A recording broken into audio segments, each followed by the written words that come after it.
All right, Dom. A little different fight week feels for you this week, isn't it? We talked a little bit yesterday about the thrombosis and the blood clots, and you just being kind of grateful for everything. So, is it nice to be back at media day? Is it nice to have all these things going again? Yeah, it's really nice to be back. It's great to be at the media day. Seeing the fans on the street. It's been a good week so far. So another great day to be great. Dustin Jacoby was in here earlier, and he said he's not quite sure what to expect from you this week. He says, we could see the Dom that we saw in the Yuri fight. We could see the Dom that we saw in the John Jones fight. So, I mean, without giving too much away, how do you think this one plays out against them? I don't know. I'm Dom now. I understand where he's coming from, where it'd be definitely hard to prepare for me because my last 4 fights I've come out a completely different fighter. And yeah, this fight I'm gonna come out a completely different fighter again. So we'll see what happens. And he said some interesting things about the light heavyweight division. He said, losing, you feel like you're at the lowest of lows, but then you go and you see how your opponent does their next fight, and it could completely change your outlook on the division. Like, realistically, you could be 1 or 2 fights away from a big fight or possibly a title shot. Because he talked about how Menafield beat him, but then he went out and he lost to Carlos Ulberg, and now Carlos Ulberg is 1 fight away from a title shot. So when you see things like that, I mean, does it give you hope that, hey, I can be that close as well to getting right back to where I was? Hey, man, as long as I wake up, there's always hope. Every day that you get an opportunity to compete, every day that you're here, there's always hope. And to your point, the UFC's light heavyweight division is very performance-based. And I have the pedigree to get me back to the top, or pretty much anyone in the division has the opportunity. You put a couple together. But it's one of the hardest divisions in terms of one punch and it's over. It's not like the other divisions where you could take a bunch of strikes and stay in it, It's closer to one punch in this division, so it makes it harder to string together a few. I was thinking about this the other day, actually. I was like, man, I put together 6 in a row in the UFC's light heavyweight division. It's pretty wild, and yeah, I'm right back to it. I'm right back to that, I guess, style of fighter. So that's what, to answer your original question, first question, that's what Dustin was asking, and that's what he's going to get. How's the training camp been? I mean, I've seen you getting work in with Curtis Blades. What other sort of guys have you brought in for this camp? Oh man, I've been working with a lot of big guys. Jared Vandera, he's very, very skilled. He's very big. He has about 83-inch reach. Curtis also has 80-something inch reach. I've worked with wrestlers. I've worked with all kinds of different guys, different body styles. Just me getting to be a complete fighter again. Why specifically the big heavyweights? Because Dustin's big. Dustin's not a little guy. Dustin's 6'3", and he has pretty good reach. So prepare for the worst, hope for the best. And you talked to me again yesterday. You said a friend of yours. He said before he left you, every time he would tell you, be good. What does that mean to you? It means be good. Be good in everything. Be good to your friends. Be good to your family. Be good at what you do. Take pride in who you are. Be good. And rest in peace, Frank Conti. And yeah, man, good. He was one of the best dudes I knew.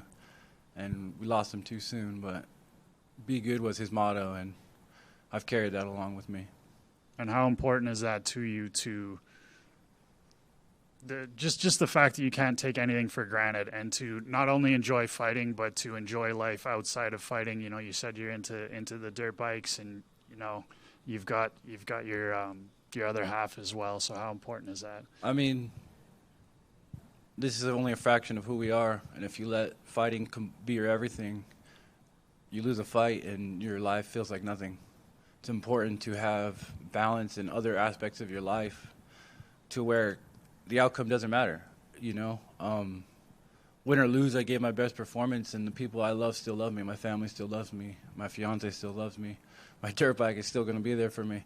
You know, it's there's many aspects of life, and it's easy, especially in the UFC, to like hyper focus on this and make it your everything.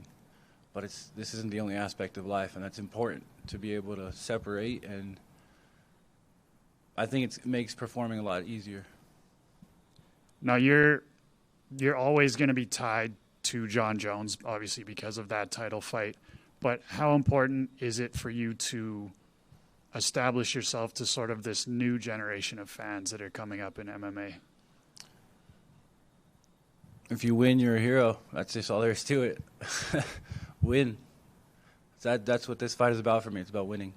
Performing and winning. That's all I care about. It's not about a knockout. It's not about this or that. It's about winning. That's it. When you say performing, will you be satisfied with a decision, or is it strictly like finish or bust?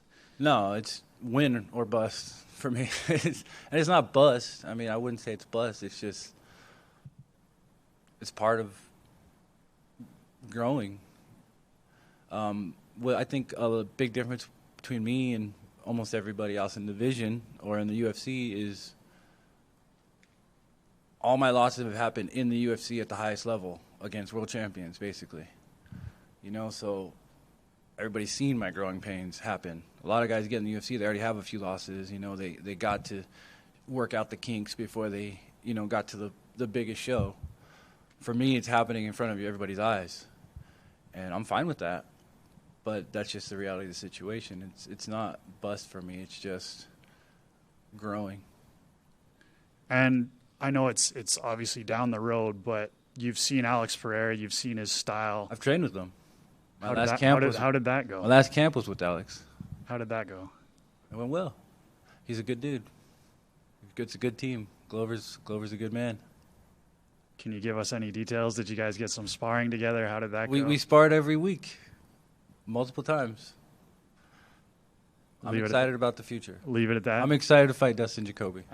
I respect that, brother. I respect that. Hey, brother. I just have a couple. First one is you obviously beat Jared Cannonier once before in 2018. He's headlining this weekend. How do you view his fight? And is that a guy you can kind of look to? He went down weight classes, had a couple stumbles along the way, but is now main eventing, getting back to where you want to be? I'm just happy for him. I don't really know how to put it any other way. He's done very well for himself. He's a very strong competitor. I remember fighting Jared leading up to the fight, and I was like, man, this guy's a real deal. Like, extremely fast, extremely hard puncher. And I was really focusing on my boxing for that fight. And it paid off. But in terms of, like, his success and going down, we're completely different people, you know. He's a little bit shorter than I am, so he could cut the weight a little easier. Honestly, I've never thought about going 85s ever. But yeah, happy for him. It's freaking awesome. He's main eventing. Get to see him. I seen him in the other room a minute ago. So yeah. For this fight against Dustin, kickboxer, but a different kind of style, even though it's still striking based, of course. What did you see in him in film? Obviously, without disclosing too much, but what did you kind of see with him when you were watching tape for this? So the biggest takeaways I get away from watching Dustin on film, is he's extremely durable. He's not gonna bite. He's not a guy you're gonna be able to put away easily.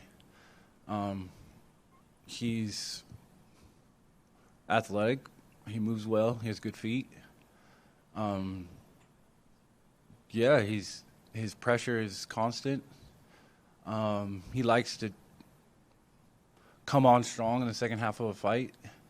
That's kind of the main takeaway is he comes on strong at the end. So if we make it that far, I need to be ready to stay on my P's and Q's, because that's when he capitalizes on his opponent's mistakes. Best of luck. Thank you. Actually, one more.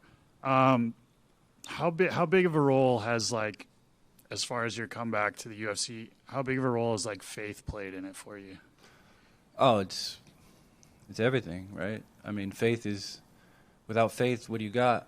Without, it's hope. It's for me, it's been really understanding earthly values versus godly values, taking care of our fellow man, being a good person, services, family, respect. I mean, there's so much that faith has helped me with coming back, because it could be easy to go to the dark. It's very tempting. The devil is waiting for you to get weak so he could take you and lead you down his path. But with faith, you could stay strong, you could stay in the light, and you could continue to be good. Is there anything that scares you anymore? Just heights. I don't know, man. I'm actually terrified of heights. I think that's why I like to climb mountains on my dirt bike and face my fear. It's facing the fear. There's nothing like facing the fear. I guess going into the octagon, you always have that fear. It keeps you sharp, but you face it, and it feels so good. And it was an interesting post this morning. I asked Dustin Jacoby about this as well. Jamal Hill made a post this morning, and he was kind of upset at Alex Pereira taunting him after the knockout that happened at UFC 300. He said, listen, I came to Brazil. I was respectful to your guy when I beat him, and I kind of didn't like the way you handled it after we had fought. How do you handle trash talk at this point in your career? I mean, do you want me to comment on that, or do you want me to just... Both. A little bit of both. So for Jamal, he's in a tough spot, It's not, in my opinion, not cool to celebrate over your opponent's body. It's not very nice. But it's his fight, so it's not about being nice. He's in a tough spot. Alex is very well liked. Glover's extremely well liked. All he can do, in my opinion, is just be yourself, man. Keep doing your own thing. Like, you don't have to say, hey, man, you shouldn't do this to me. I would never do this to you. Like, just continue to be a good person, man. You don't have to say, hey, you're a bad person, and I don't want fans to like you anymore, or whatever. I don't know what his objective is, right? But in my opinion, and as far as I've gone in my career, and I've seen how the fans could go up and down and how everything is, all you could do is be you and live your life how you're going to live it. And if somebody's going to do something to you, then, just keep pushing, man. Keep getting better. Never let it happen again. That's the only advice I could give him. And then last one, brother. How excited are you to fight in front of the fans? Oh, man, I can't wait. I can't wait. I can't wait just to fight again, to perform again. The fans, the good old mob, gladiator days, the mob. I love it. I love being part of the mob. I love going to the events and being in the mob. I love how the mob reacts to everything. Competition, man, at the highest level. There's nothing in the world that beats this. Thank you, bro. Good luck this weekend. Thank you.